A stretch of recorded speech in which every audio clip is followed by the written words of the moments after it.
بسم اللہ الرحمن الرحیم۔ یہ ریڈیو قطر ہے۔ اب آپ محمود احمد سے خبریں سنیے۔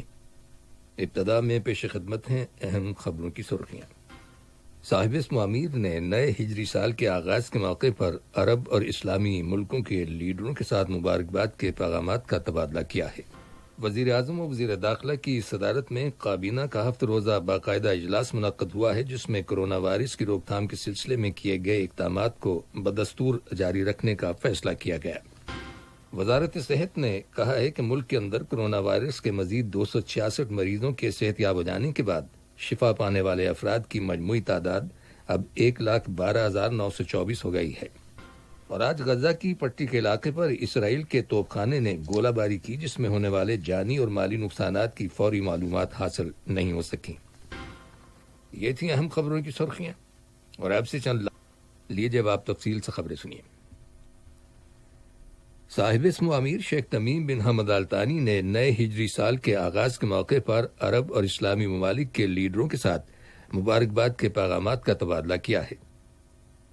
نائب امیر شیخ عبداللہ بن حمد آل ثانی نے بھی اس موقع کی مناسبت سے عرب اور اسلامی ملکوں کے کراؤن پرنسز اور نائب صدور کے ساتھ مبارکباد کے پیغامات کا تبادلہ کیا، جبکہ وزیر اعظم اور وزیر داخلہ شیخ خالد بن خلیفہ بن عبدالعزیز آل ثانی نے عرب اور اسلامی ملکوں کے وزرائے اعظم کے ساتھ نئے سن ہجری کی مناسبت سے مبارکباد کے پیغامات کا تبادلہ کیا ہے۔ وزیر اعظم و وزیر داخلہ شیخ خالد بن خلیفہ بن عبدالعزیز آل ثانی کی صدارت میں کابینہ کا ہفتہ روزہ باقاعدہ اجلاس منعقد ہوا ہے، جس کے دوران کرونا وائرس کی وبا کی روک تھام کے سلسلے میں کیے گئے اقدامات کو بدستور جاری رکھنے کا فیصلہ کیا گیا۔ اجلاس میں وزیر اعظم اور وزیر داخلہ کی جانب سے مختلف وزارتوں اور سرکاری اداروں کی کارکردگی اور ذمہ داریوں کے بارے میں رپورٹ پیش کیے جانے کی ہدایت پر عمل کرتے ہوئے وزیر بلدیاتی امور اور ماحولیات عبداللہ بن عبدالعزیز ترکی الشبعی نے وزارت بلدیاتی امور اور ماحولیات کا تفصیلی اور اسٹریٹجک منصوبہ پیش کیا ہے، جس کے اہم عوامل میں زراعت، ماحولیات، فوڈ سیکیورٹی، شہری منصوبہ بندی اور دیگر تمام سروسز کو بہتر بنانا شامل ہے۔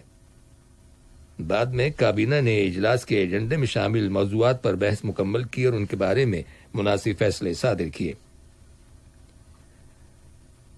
قطر کی مشاورتی کونسل کے اسپیکر احمد بن عبداللہ بن زید ال محمود نے کہا ہے کہ صاحب اسم امیر شیخ تمیم بن حمد آل ثانی کی دانشمندانہ قیادت کے تحت ریاست قطر نے جو پالیسی اختیار کر رکھی ہے، اس کی بنیاد بین الاقوامی قوانین کا احترام، اقوام عالم کے درمیان باہمی تعاون اور دوستی کو مضبوط بنانے اور انہیں درپیش قدرتی آفات سمیت تمام چیلنجز کا مقابلہ کرنے کے لیے ان کی مدد کرنے جیسے اصولوں پر قائم ہے۔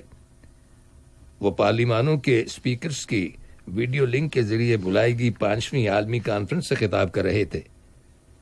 اپنے خیالات کا اظہار کرتے ہوئے مشاورتی کونسل کے اسپیکر نے قطر کے اندر کرونا وائرس کی روک تھام کے معاملے میں حکومتی کارروائیوں کا بھی حوالہ دیا۔ اس کے علاوہ انہوں نے فلسطین کے بارے میں حکومت قطر کے موقف اور لبنان کے برادر عوام کو درپیش موجودہ ناخوشگوار حالات کے دوران قطر کی جانب سے ان کی بھرپور سپورٹ کا بھی اعادہ کیا۔ یہ 2 روزہ کانفرنس آج ختم ہو گئی۔ وزارت تعلیم اور اعلیٰ تعلیم نے نئے تعلیمی سال کے آغاز سے متعلق پلاننگ میں تبدیلی کرنے کا اعلان کیا ہے۔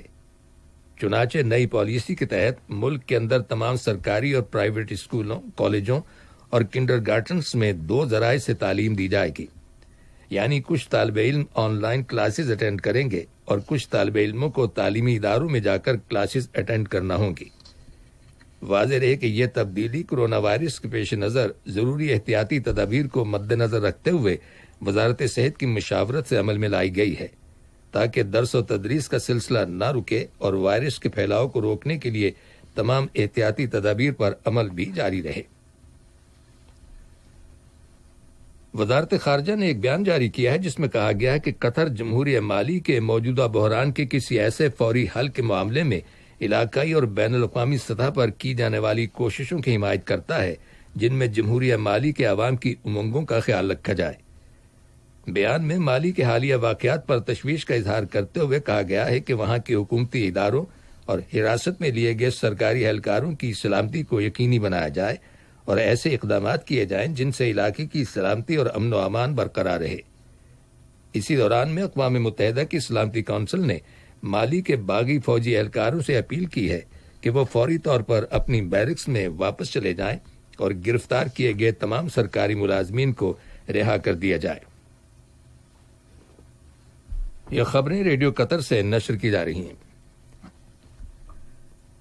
آج نیو یارک میں نیو یارک شہر کے میئر بل ڈی بلاسیو نے قطر کے قونصل جنرل ناصر ابراہیم اللنگاوی کے ساتھ ملاقات کی ہے، جس کے دوران دو طرفہ تعلقات اور باہمی دلچسپی کے معاملات میں تعاون کے بارے میں تبادلہ خیال کیا گیا۔ وزارت صحت نے ایک بیان جاری کیا ہے جس کے مطابق ملک کے اندر کرونا وائرس کے 268 نئے کیسز رجسٹر کیے گئے ہیں، جبکہ مزید 266 افراد صحت یاب ہو جانے کے بعد شفا پانے والے افراد کی مجموعی تعداد اب 1,12,924 ہو گئی ہے۔ دریں اثنا وزارت صحت نے ترکی، جرمنی، برطانیہ اور تھائی لینڈ میں کووڈ-19 کے منظور شدہ ٹیسٹنگ سینٹرز کی ایک فہرست پبلش کی ہے، جہاں سے قطر آنے والے افراد کووڈ-19 کے سرٹیفکیٹ حاصل کر سکتے ہیں، جو بغیر کسی معاوضے کے جاری کیے جائیں گے۔ ان سینٹر سے حاصل کیے گئے سرٹیفکیٹ کے حامل مسافروں کا قطر پہنچنے کے بعد حمد انٹرنیشنل ایئرپورٹ پر دوبارہ ٹیسٹ نہیں کیا جائے گا۔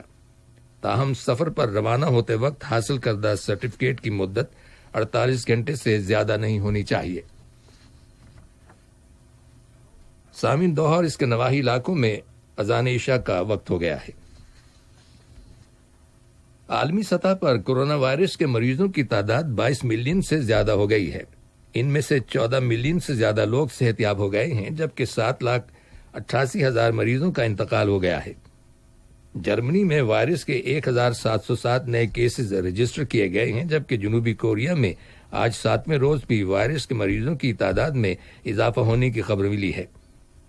ادھر برازیل کی حکومت نے بڑے محتاط انداز سے اس امید کا اظہار کیا ہے کہ ملک کے اندر وائرس کے نئے مریضوں کی تعداد میں بتدریج کمی واقع ہو رہی ہے، اور جولائی کے مقابلے میں جب وائرس کی وبا عروج پر تھی، اب مرنے والوں کی تعداد میں بھی کمی ہو رہی ہے۔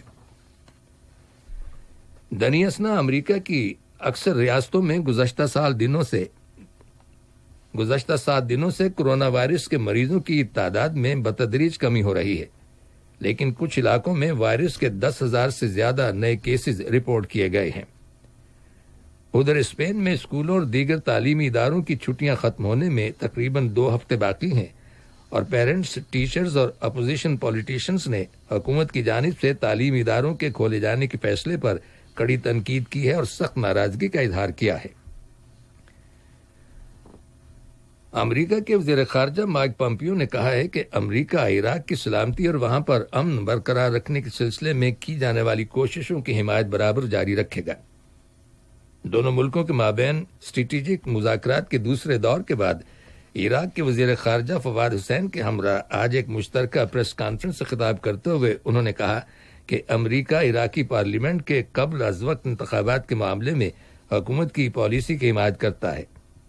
اس موقع پر عراق کے وزیر خارجہ فواد حسین کا کہنا تھا کہ امریکہ عراق کا ایک مضبوط اتحادی ملک ہے، اور ہم اس اتحاد کو مزید مضبوط بنانے کے لیے مشترکہ کوششیں بدستور جاری رکھیں گے۔ آج غزہ کی پٹی کے علاقے پر اسرائیل کی فوج کے توپ خانے نے گولہ باری کی۔ اسرائیلی فوج کا کہنا ہے کہ اس نے فلسطینی مزاحمتی گروپ حماس کے فوجی ونگ قاسم بریگیڈ کے ٹھکانوں کو نشانہ بنایا۔ اسرائیلی فوج کا مزید کہنا ہے کہ یہ گولہ باری غزہ کی پٹی کے علاقے سے دھماکہ خیز مواد سے بھرے بیلونز اسرائیلی علاقے پر چھوڑے جانے کے خلاف جوابی کارروائی کے طور پر کی گئی۔ گولہ باری سے ہونے والے جانی اور مالی نقصانات کی فوری معلومات دستیاب نہیں ہو سکی۔ امریکہ کے صدر ڈونلڈ ٹرمپ نے اعلان کیا ہے کہ انہوں نے اپنے وزیر خارجہ سے کہا ہے کہ وہ اقوام متحدہ کی سلامتی کونسل سے کہہ دیں کہ واشنگٹن حکومت ایران پر ماضی میں عائد کی گئی ان تمام معطل شدہ پابندیوں کو دوبارہ لاگو کرنے کا ارادہ رکھتی ہے۔ دریں اثنا امریکہ کے سابق صدر باراک اوباما نے موجودہ صدر ڈونلڈ ٹرمپ کو سخت تنقید کا نشانہ بنایا ہے اور کہا ہے کہ وہ یعنی ٹرمپ صدر کے عہدے کے قابل نہیں ہیں۔ باراک اوباما نے ڈیموکریٹک پارٹی کے صدارتی امیدوار جو بائیڈن کو ووٹ دینے کی اپیل کی ہے اور کہا ہے کہ ان کی کامیابی امریکی جمہوریت کی بقا کے لیے بہت ضروری ہے۔ اور خبر ملی ہے کہ روس کی اپوزیشن کے لیڈر الیکسی نیولنی، جنہیں سائبیریا کے ایک ہاسپٹل میں داخل کیا گیا تھا، کوما میں چلے گئے ہیں اور وہ اس وقت وینٹیلیٹر پر ہیں۔ کہا جا رہا ہے کہ انہیں ہوائی جہاز میں سفر کے دوران مبینہ طور پر چائے میں زہر دے دیا گیا، جس کے بعد وہ اچانک شدید بیمار ہو گئے تھے۔ آخر میں اہم خبروں کی سرخیاں ایک بار پھر سن لیجیے۔